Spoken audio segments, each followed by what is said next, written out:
To my dearest Angeline, never in my life I ever thought that I would be worthy to have someone like you as my wife. I was preparing and going through the life of Kiel and Ange. They said that they were former competitors, turned out to be teammates, and now turned out to be lovers.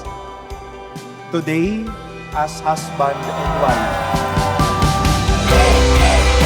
Two people got married today, and they are ready to join us right now. So ladies and gentlemen, let's go crazy for Kiel and Edge McLeod!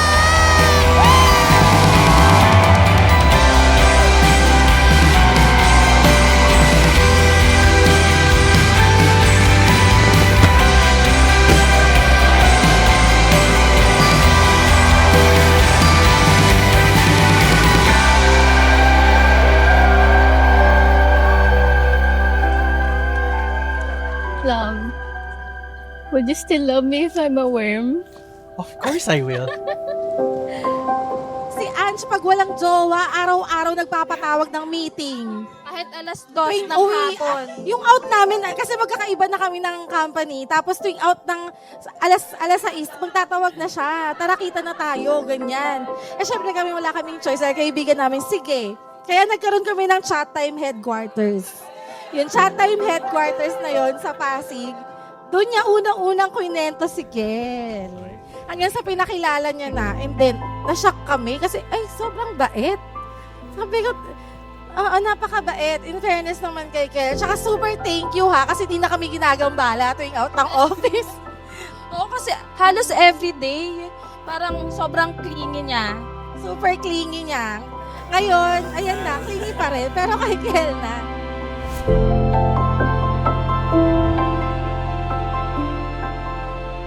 We always wish them luck, and thank you, Lord, for us. God has given us a chance to come home, so that became a witness of their union. So thank you so much, everyone, for coming in and celebrate with us. Angeline, seeing you find someone who cherishes you the way we always have fills my heart with so much joy. I'm so proud of the woman you've become, and I'm beyond excited for this beautiful journey you're about to embark on.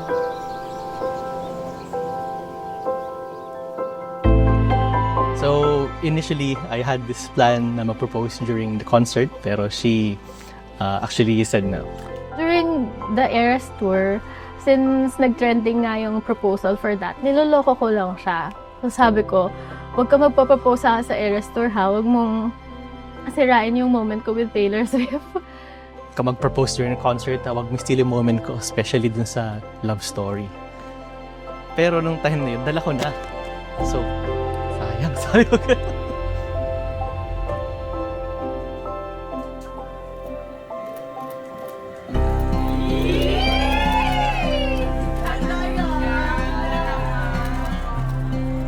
Bring so much joy to other people's life with your contagious smile and laugh. Sometimes even with your corny jokes, you still make other people's life very happy, including mine.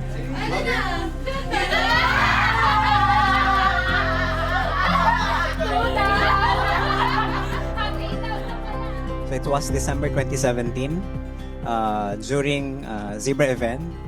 So we are teasing them that started the spark of their friendship. Nung December 8, 2017, feeling ko yung universe is sang-ayon sa inyo and yung stars niya is pinag-align.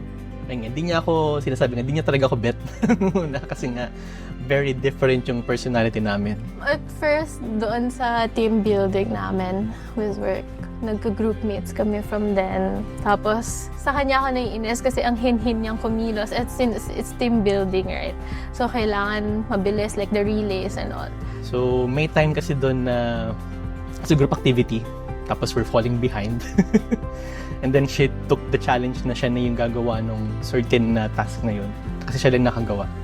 From being a competitor, to being a friend, to being a business partner, and now, teammate for life.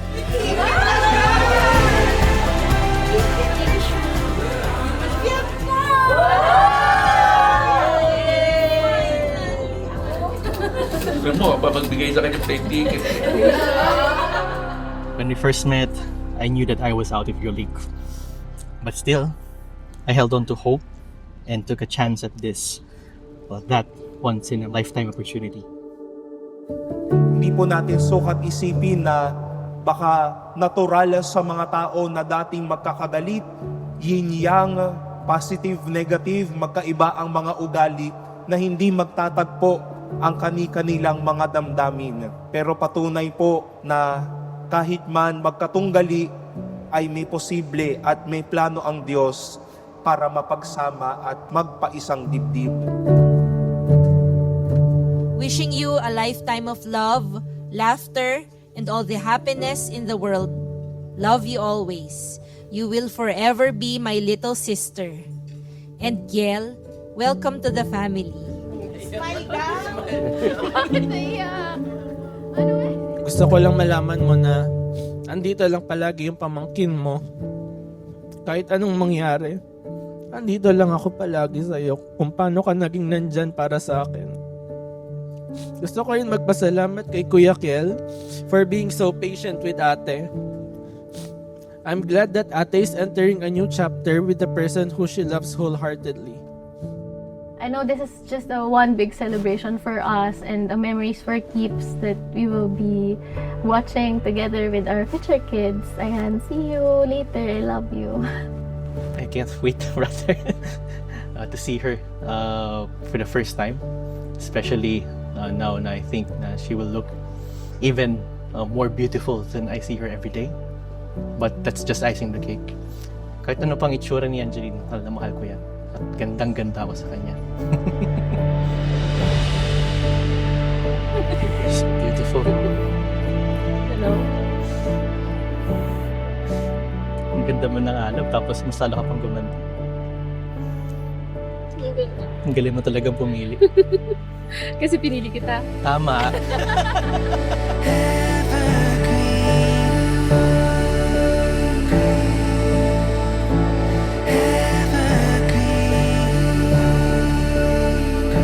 So, Kiel, you are the one lucky guy.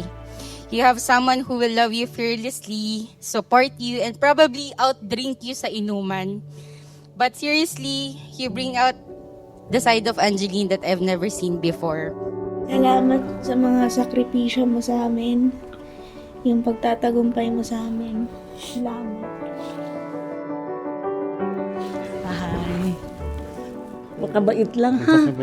Huwag kami kalimutan ba may nakabisitahan. Bisitahin. Dear Tito and Tita, thank you for raising the man of my dreams. I will be forever grateful. The love and values you taught him shaped the man he is today. Thank you for trusting me with your heart. I know Lola would be here with us today if heaven weren't so far away. Keep her photo close to your heart, and she'll be with us as we begin our married life. She's watching over us with the best view. Lola, walk me down the aisle as I carry this memory of you.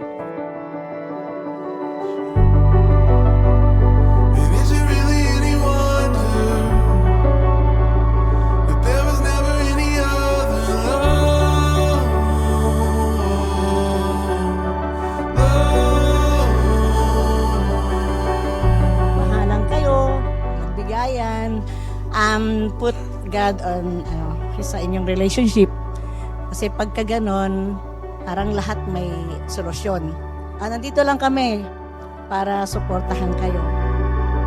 I place myself on the back so that Angeline, when you look back as the father, I'm still there waving for you. I say, hey, hello anak. I continue to love you and care you and to guide you as always. Anak, alam mo naman kung paano ang buhay, di ba? Thank you for, binigay ka sa akin ng mama mo. Ingat ka palagi. Ilang sandali na lang. Hawak ka na ng iba.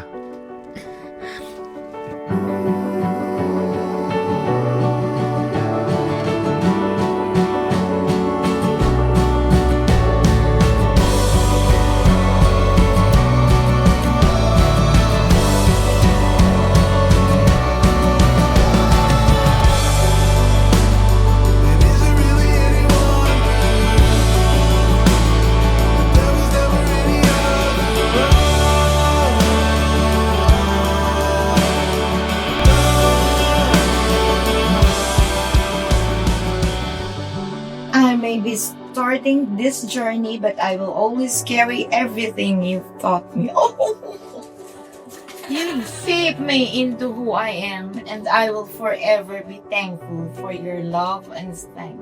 Of all the walks we have taken together, this is my favorite. Thank you for every sacrifice you made to provide for me. You have worked so hard to give me.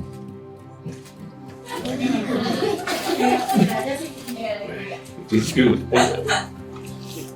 I always listen. Angeline. Ang advice ko lang sa'yo, Kiel, wag mong sasaktan si Angeline. You know me. Basta, pag ayaw mo na, soli mo na lang. Nararamdaman ko na talagang love na love niyo yung isa't isa. Yun. Na alam ko na magtatagumpay ang mga plano niyo sa buhay. I fully commit myself to you, and I will always be here to give you my unwavering love, support, and loyalty through all the days of my life. Angeline, mahal na mahal kita, and I can't wait to spend the rest of my lifetime loving you.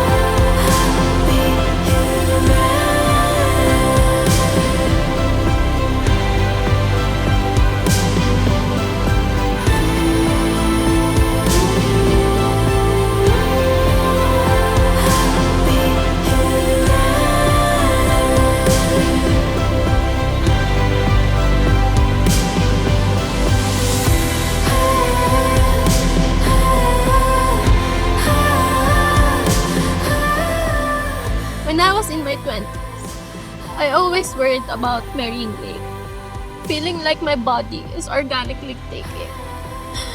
But now that I'm in my 30s, I worry even more. I fear that in the years I have left in this world, I won't be able to fit all the love I have for you.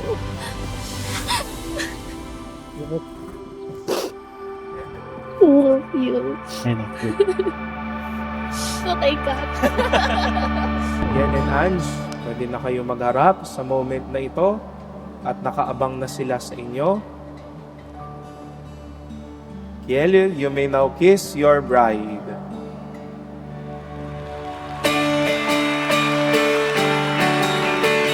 So let us raise our glass to Mr. and Mrs. Miklat, to love, to joy, to happiness, to new adventures, to forever.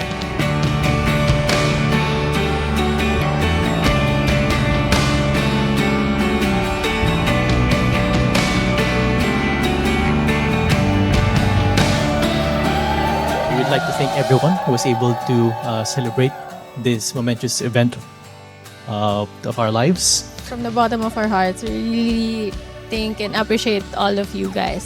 Very thankful ako, and we felt the love talaga for each every one of you today.